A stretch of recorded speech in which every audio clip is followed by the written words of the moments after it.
sa hirap, nagsumikap ang Batang Maynila, Yorme Isko Moreno. We're talking about man. Hearts got a book. Respect mga dope na women. Wala ka yan, pwede mo na magpunin. Wala ka kasi madami paraan. Pag di ka kinabahan, pero di ba? Sa ating tagapagpakilala, mga batang San Nicolas, good evening! Kumain na ba kayo? Huwag kayong mag-alala. Lilipas din yan. Ako'y natutuwa, no? Ako, hanggang doon sa Kodli. Pasensya na kayo, ha? Medyo malakas ang ilaw, pero binabati ko rin yan yung mga nasa Kodli.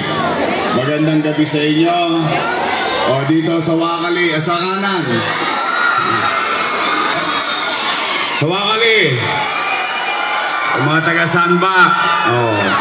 Anyway, nais ko lang batiin para tayo nasa loob ng sinihan ngayon.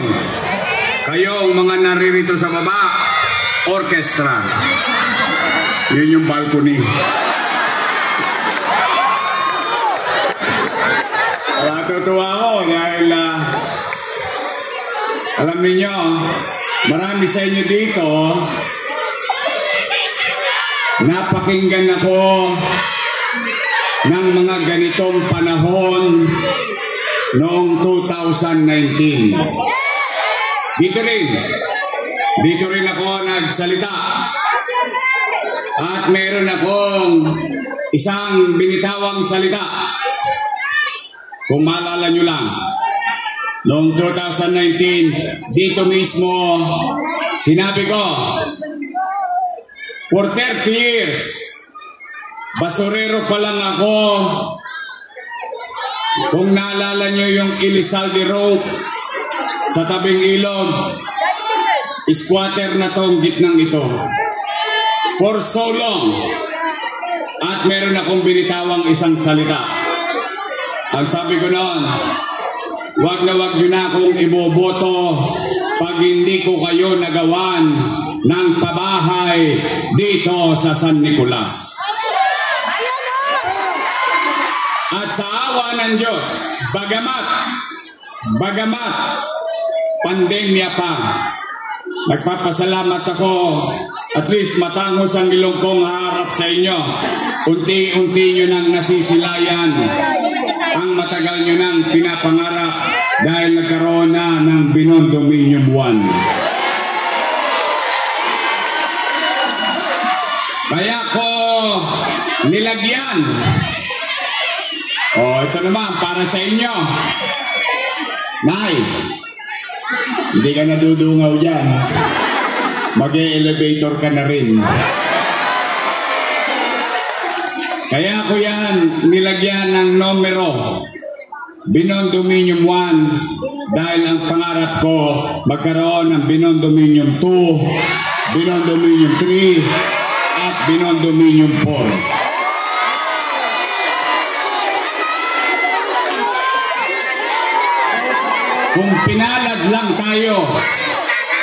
Kung pinalad lang tayo, natanganan natin ang mas malaking resources ng national government.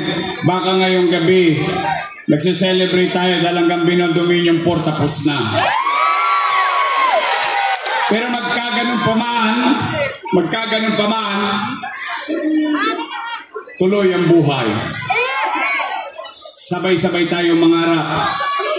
May awa ang Diyos. Sa tulong ninyo, nakabalik tayo. Ito, mga taga San Nicolas, pumunta na kayo kay Cebuana Leolier. Isanla nyo na to. Tatayuan ko kayo ng Binondominium 2. Dito, kayo dyan, nandiyan dyan. Hindi na kayo maglalabas sa kalsada. Hindi na kayo maliligo sa kalsada. At hindi na rin kayo magsasarong kuneta. Bakit ko po nabanggit si Sharon Cuneta? Alam nyo, nung araw, ganyan din yung bahay namin. Ang tawag nung araw, condominium. Patong-patong na squatter.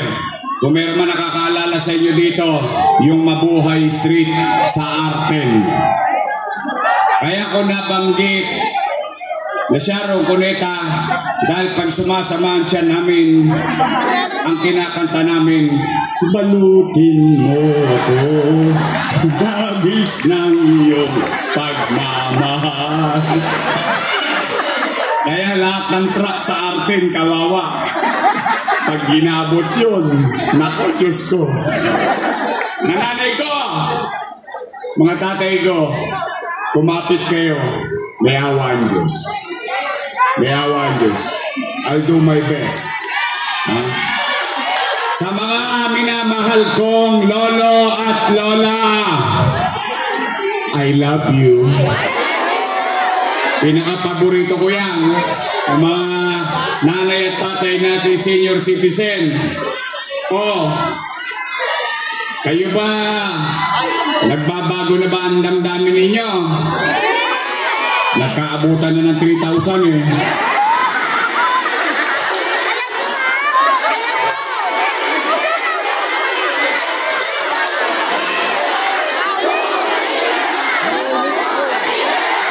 Talaga?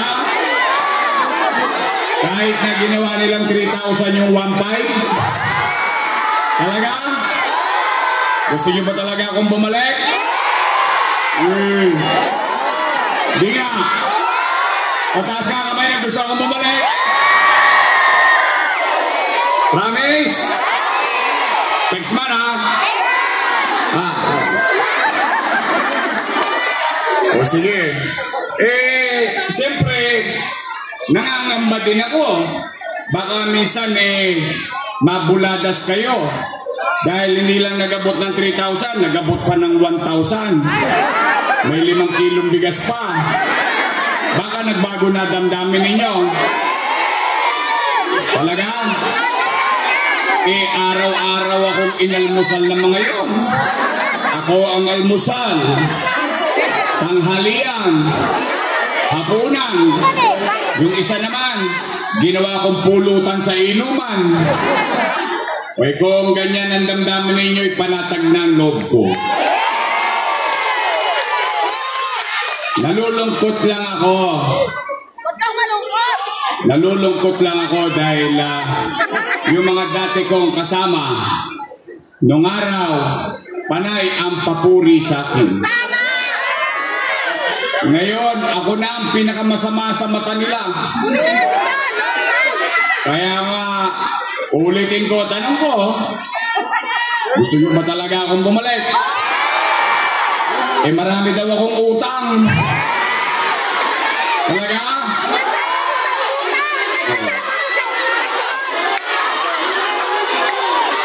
Taas nga ang kamay ng walang utang.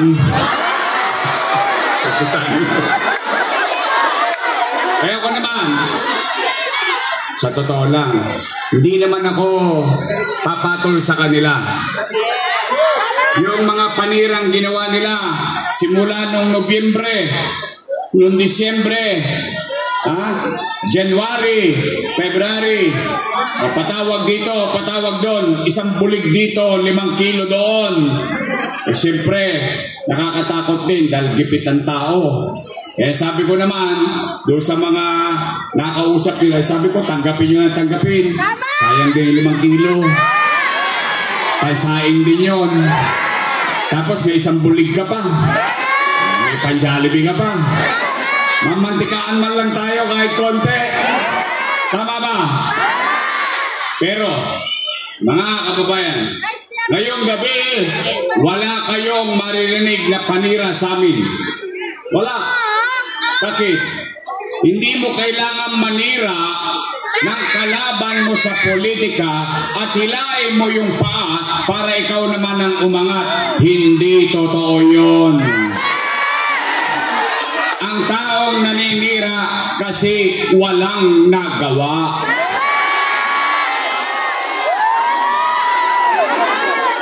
Tama ba? Ako nangutang. Matanong ko lang kayo. Sino ang paga 50 pataas? Taas ang kamay. O di ang dami nyo na nakitang gobyerno. Tama mali? Ang Pilipinas ba may utang? Marami rin tayong utang? Di ba?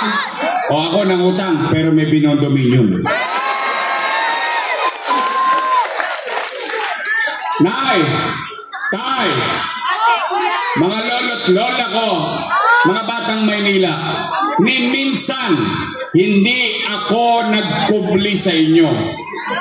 Noong ako ginawa niyong mayor noong 2019, wala kayong narinig na sinisi ko yung sinundan ko kasi walang iniwang pera. Nag-move on kagad ako. Bakit? Ibumoto na nga kayo ng bagong mayor. Ibig sabihin, ayaw nyo sa patakbo ng nakaraan. Tama mali? Nag-move on tayo. Inayos natin. Umaangat na tayo.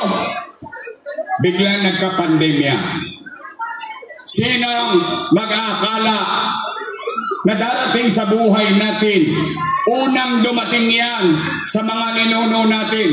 1918, 1918 ang huling nangyaring pandemya. More or less. Ngayon, tayo mga nangabuhay, nakaranas ng takot.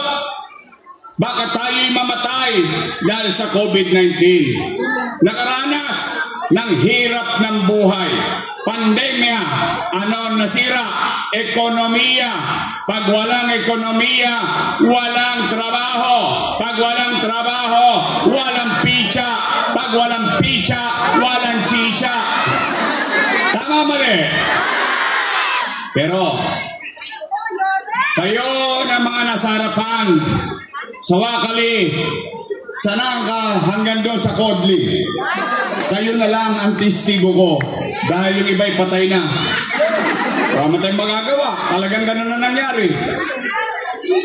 Kayo na mga naparito, at least kaya nyong sabihin sa mga salinlahi natin na noong pandemya, walang nagutom sa lungsod ng Maynila. Mayaman, middle class, mahirap, pantay-pantay, buwan-buwan, may food box. Sa Quezon City, sa Makati, o sa amang parte ng Metro Manila, ano meron? Hindi ko alam. Pero sa Maynila, sigurado ako, walang nagutom na bawat pamilya sa lungsod ng Maynila. Nakaraos tayo. Nakatawid tayo. Matanong ko lang kayo, real talk tayo ngayon. Taas ang kamay ng may anak dito. Matanong ko kayong diretsahan. Pag walang makain ang pamilya nyo, gagawa nyo ba ng paraan? Iraraos nyo? Lahat gagawin nyo? Ganon din ang ginawa ko bilang ama ng 2 milyong Manileño noong pandemya. Kaya may taong naninira, walang maikwentong nagawa o tayo magkukwento na may kwenta. Tingnan natin, kwentain lang natin para lang magka-idea tayo. 700,000 families times 1,000. 700,000 times 1,000, magkano? Patay na. Ang dami na zero.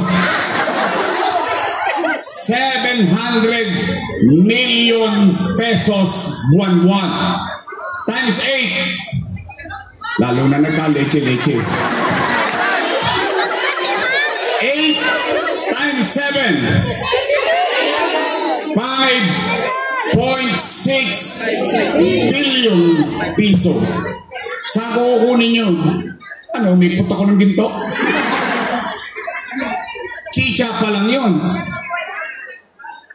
Remdesivir, Tocilizumab, Molnupiravir, AstraZeneca bakuna. Daang-daang milyon.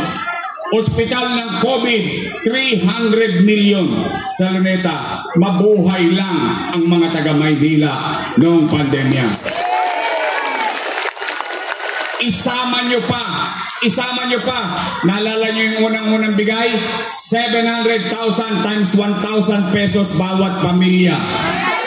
Naalala nyo yun? Additional 700 million pesos. O ngayon naman, ipaalala ko lang, total kwentong may kwenta eh. Taas ang kamay ng may anak na nag-aaral sa public school dito sa Maynila. Mga batang Pedro Guevara, batang Almario. O tingnan ninyo, paalala ko lang, nakatawid ba ang anak natin sa pag-aaral noong pandemya? Diba, namigay tayo 110,000 na tablet sa bawat estudyante sa lungsod ng Maynila. 11,000 laptop para sa mga teacher natin. At ito pa maganda, libre internet. Tama mali? No, magka 1 bilyong piso at 300 million pesos. Kayo na po ang magkwenta. Yung pa lang ang binibilang natin. Ngayon, ang ikinalulungkot ko, lahat daw ng ginawa ko, sabi nila, mali. Mali daw yun. Mali daw magtayo ng 10-story fully air-conditioned public school na Rosauro Almario Elementary School. Mali daw magtayo ng binondominium para naman na sa ganoon kahit bumagyo, kahit uminit, ang tao natutulog ng panatag ng maayos. Saan ka nakakita? Dati, lahat ng bukol inabot mo sa untog. Pagpaakyat ka na sa segunda. Ngayon, squatter ka lang dati. Papindot-pindot ka na lang. 15th floor, please. Mali daw yun. Mali daw yun. Mali daw yun. O sige, pagbigyan natin sila. Kung ako'y mali, edi mali din sila. Kasama ko silang gumawa nun. Tama ba? Mali pala, ba't nyo inaprubahan? Lalo na, kayo mga taga 3rd District, yang si Chihuahua. Kilala niyo si Chihuahua? Siya majority floor leader nun eh. Mali pala eh. Ba't nyo inaprubahan? Tama mali? Tulong, guys. Totoo, ako naman eh. Wala naman akong kinubli sa inyo. Ano sinabi ko? Magla-lockdown. Magla-lockdown. Anong pangamba ng tao? Mamatay. Magutom. Ano sabi ko sa Facebook? Mga nanay ko, mga tatay ko, mga lolo't lola ko, pumanatag kayo. Huwag kayong mag-alala. Pag ako, wala nang maibebenta, wala nang mautangan, nakita nyo itong relo na ito, ipatata sa kutok, kitang bunting makaraos lang tayo. Tanong, mga batang Maynila, dyan sa Kodli, sa harapan, sa Wakali, sa Nangka, nakaraos pa tayo? Ba't sila nagre-reklamo maraming utang? O ngayon, puro na lang utang. Utang. Pwede ba makisuyo? Pag nagpunta sila rito, sabihin ninyo, magsilayas na raw kayo dyan, si Isko na lang magbabayad ng utang. Ang importante sa akin, tao, hindi politiko. Sila, nagsasama-sama para lang sa kanila. Ako, kahit mag-isa, basta kasama ko kayong lahat, panatag na ako. Kaya, mga nanay ko, huwag kayong mag-alala. Babalik ko na yung cake. Wala na raw yung cake. Ginawa ko namang 1,000 eh. Wala na raw yung insure. Wala na yung vitamins. Talaga? Oh, konti na lang. 43 days na lang. Kumanatag kayo, basta kung ano yung natikman nyo dati. Bigyan nawa ako ng Diyos ng lakas ng pangangatawan. Iraraos ko kayo. Itatawid ko kayo. O ngayon, mga nanay ko, mga tatay ko, gusto nyo pa ba akong bumalik? O sa akin nakakita ang kandidato, inaakusahan pero umaamin. Eh bakit? Wala naman ako ikinahiya. Tao naman ang nakinabang eh. Ang masama, politiko lang ang nakinabang. Eh palibasa, wala na ako sa City Hall. Sila-sila na lang nagpapakinabangan. O tingnan ninyo, magpangalan kayo ng kahit isang dumagoso sa City Hall. Kahit isa lang. Wala. Eh yung pamilya nila, siksik-liglig at nag-uumapaw pa. Kaya po ako, lagi po maluwag sa damdamin ko, humarap sa taong bayan. Kaya, mga nanay ko, mga tatay ko, mga lolo't lola ko, mga batang Maynila, gusto nyo ba talaga akong bumalik? Sigurado kayo. Kasi yung mga chairman nyo dyan, oh, puro J.O.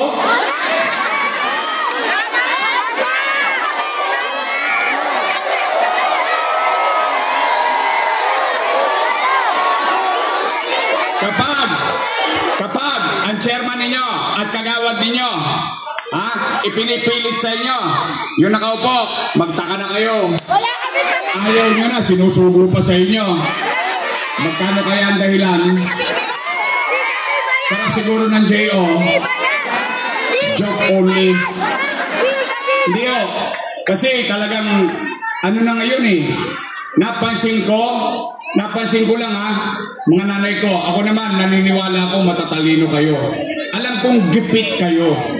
No question. Alam kong hirap ang buhay ninyo. Kaya nga ngayon, may mga porn. May mga porn, 3 bulig, 5 bulig. Oh, may AX. Ito pa maganda, usong-usong akap ngayon. Akap dito, akap doon. Pagtapos ng eleksyon, wala na kayong kakap. Pero bilang pang-unawa sa katulad ko na nalalaman ng sitwasyon ninyo, kunin nyo, sayang din. Yung mga pa-friends, di ba meron pa ngayon friends of ganito, friends of ganyan. Sayang din naman, tirahin nyo na, pera nyo rin naman yun eh. Promise? At manamlay kayo. Pagkakuha ninyo, ipasyal ninyo pamilya ninyo, bilhin ninyo yung pangangailangan ninyo, pero huwag nyo ipangakalawit yung puso nyo, ha? Promise? Oo basta ako naniniwala, matatag kayo. O ngayon, gusto nyo ba tayo magtuloy na mayor ng lungsod ng Maynila?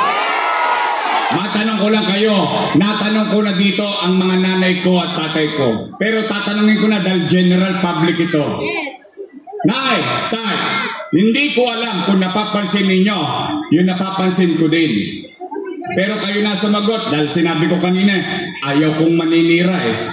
Pero gusto ko ibigay ang tenga ko sa tao na mapakinggan ano ba talaga ang hinaing ng tao. Ngayon, matanong ko lang po kayo hanggang sa Kodli. Nay, tay, napapansin nyo ba na parang dumudugyot ulit ang Maynila ngayon? Imagine ninyo, ha? Sigurado kayo? Talaga? Eh, sabi niya sa interview, malinis na daw ang Maynila eh. Uy. Talaga? Mga dugyot na naman tayo eh, luminis na nga yan eh. Oh, ngayon, nay, tay, ang daming tae. Huwag kang mag-alala, hindi ka nag-iisa. Naapakan ko din yun eh. May ginto. Ang maganda nun, ginanon pa. Hindi! Tayo nga. But kidding aside, mga nanay ko, mga batang Maynila, may awa ang Diyos. Sa tulong ninyo, nakabalik tayo. Una kong gagawin, lilinisin ko ulit ang lungsod ng Maynila. Kaya ko bang gawin yon? Naniniwala ba kayo? May prueba pa tayo dati. Pumanatag kayo. Pangalawa kong gagawin, pero kailangan ko muna kayong tanungin. Nay, tay, napapansin niyo ba dumami tulongge sa Maynila? Hold up dito, hold up doon, snatching dito, snatching doon. Tama mali? Nung araw, pinagkakalawit ko na lahat yan eh. Bakit?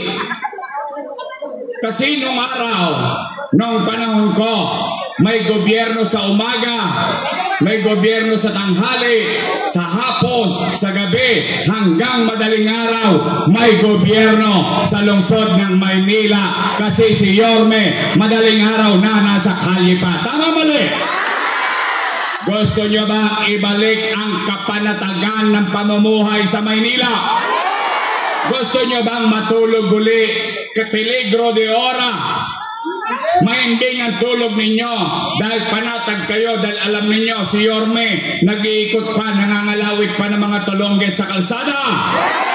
Gusto nyo ibalik yan? Mga nanay ko, mga tatay ko, ibabalik ko sa inyo ang kapanatagan ng pamumuhay sa lungsod ng Maynila. Pangatlong, iuwi ninyo. Total, gutom kayong lahat. Mabusog kayo sa pangarap. Sa pangarap man lang mabusog tayo ngayong gabi. Pangatlong gagawin ko, nasabi ko na yung isa. Kung ano, sinimulan ko, pabahay, eskwelahan, ospital, at trabaho, MBN, minimum basic needs. Kung ano ang ginawa ko dati, gagawin na lang natin muli sa tulong ninyo, mga batang Maynila. Kaya, tanong, gusto nyo ba talaga akong bumalik? Talaga? Pero kailangan ko ng katulong. Kailangan ko ng katulong. Ako naman hindi nagkukubli. Kita ninyo, sinisiraan na ako ng kabilang grupo. Binibigyan ko pa sila ng kredito. Bakit? Totoo naman kasama ko silang gumawa nun eh. Totoo naman. Makinabang naman ang tao. In fact, sa totoo lang, maalala nyo noon, paabot-abot pa sila ng food box. Tama mali. Pero that's water under the bridge. We move on with our lives. Tayo, tuloy-tuloy ang buhay natin. Gusto nyo bang ibalik ang gobyernong mabilis kumilos? Bigyan nyo ako ng mga kakampi. Pagpahingayin na natin yung mga nasa kabila, lalo na si Chihuahua.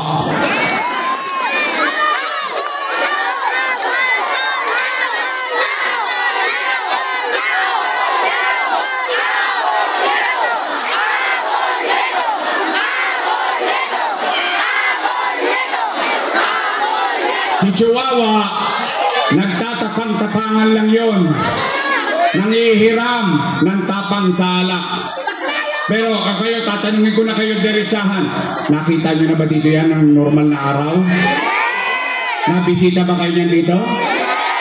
Pag may sakit kayo? Wala. Bakit? Doon, busy sa Huwadcom. Tama mali. Pero tingnan ninyo to. Tingnan nyo ito. Ilan na dumating dito. Kaya, mga kababayan, ako na may real talk lang. Total, nakatulong naman ako sa kanila. Kahit na itinatanggi nila, okay lang yon. Basta ako, masaya ako na naging bahagi ng tagumpay nila. Total, tinulungan natin sila maging konsyal. Tama mali? Nanalo, di ba? Tinulungan natin ulit maging konsyal. Nanalo, di ba? Tinulungan natin ulit maging konsyal. Nanalo, di ba?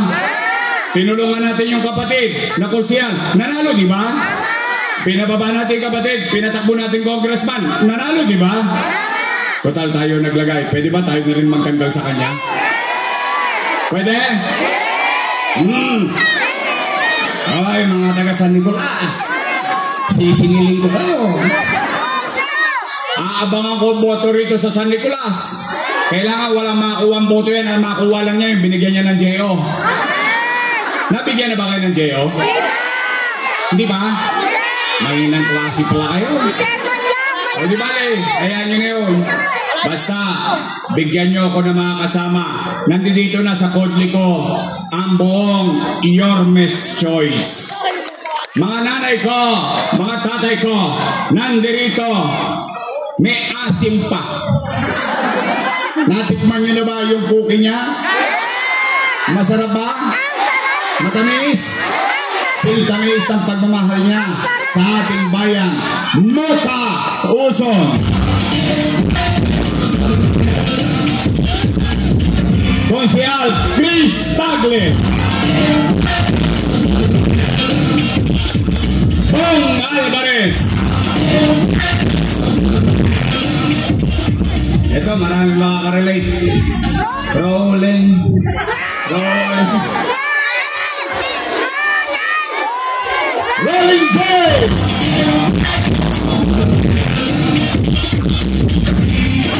Oh. Ngayon, ito, real talk ulit.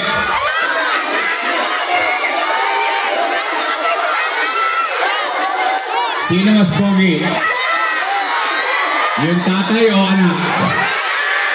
Ha? Ha?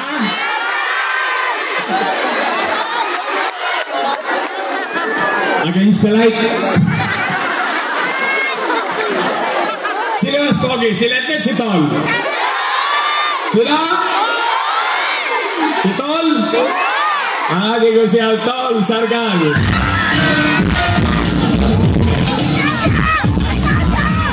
Basta ang payo ko lang kay Tol, namnamin mo na lahat ng buhok mo.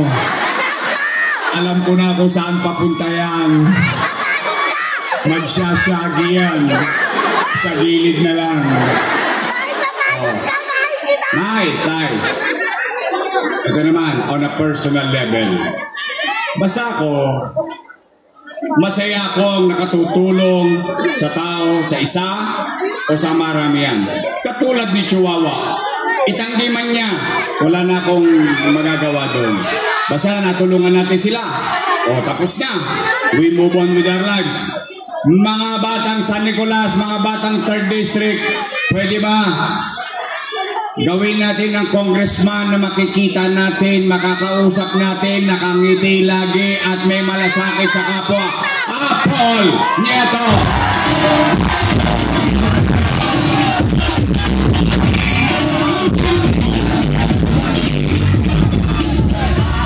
Malay nyo, imbis na ang ibigay niyan, AX o AKAP o tupad, baka ibigay niyan, binodominion. Tanong, Yorme, pwede ba yun? Pwede. Depende sa puso ng leader. Tama, mali?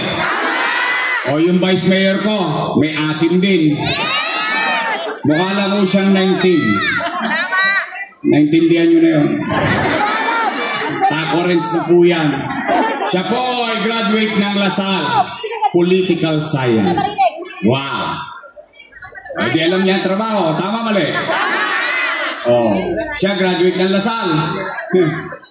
Dive ko yan. Ako, graduate ng Ateneo. Parang ayaw niyo maniwala. Ateneo naman talaga. Ano? Ateneo de Tondo High School. Oh, di naman. Basta siya, kaya niya ang trabaho, komportable akong katrabaho siya, basta lahat sila dito. Pag nagkamali, papaluin ko sa Wepax lahat yan para sa inyo. Ang ating Vice Mayor, Chill Atienza!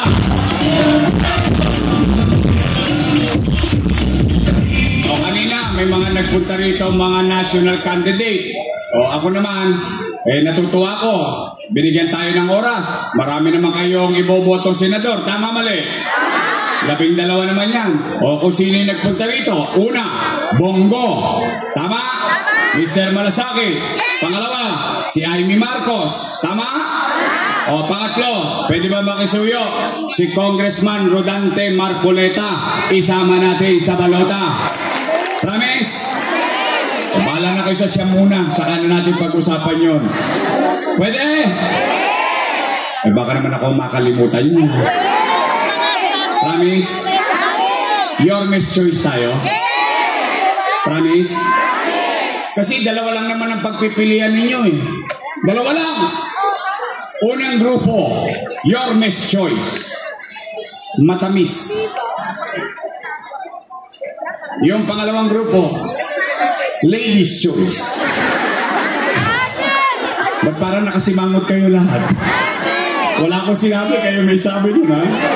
Oh, Your Miss Choice tayo sa puso nyo? Buong San Nicolas, Your Miss Choice tayo? Buong Tardisic, Your Miss Choice tayo? Nay, tay, mga lolo ko, mga minamahal kong lola, mga batang Maynila, tulungan nyo kami. Bigyan natin at ibalik ang dignidad ng pamumuhay sa lungsod ng Maynila. Together, we can make Manila great again. Magandang gabi. Pagpalain nawa kayo ng pong may kapal. Manila! God first. Maraming salamat po sa inyong lahat. Maraming salamat.